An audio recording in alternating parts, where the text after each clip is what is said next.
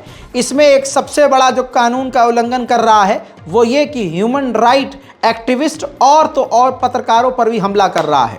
यहूदी पत्रकारों पर हमला कर रहे हैं।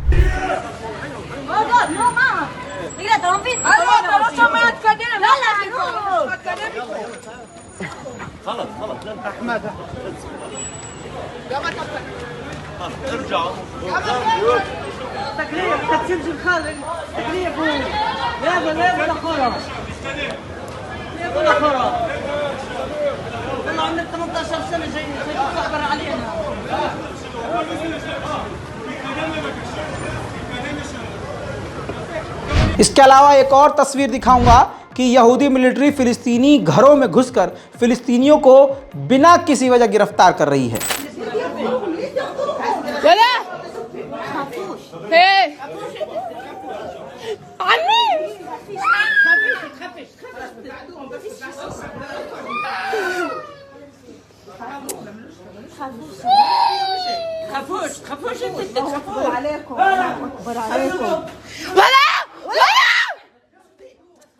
इजराइल का जुल्म लगातार बढ़ता जा रहा है और पूरी दुनिया खामोश है। दोस्तों, मिडिल ईस्ट की रिपोर्ट में आज और अभी के लिए इतना ही। चैनल को सब्सक्राइब जरूर कीजिएगा ताकि दुनिया की बड़ी से बड़ी खबर आपसे मिस ना हो। मैं हूं रजा और आप देख रहे थे रजाग्राफी। जय हिंद।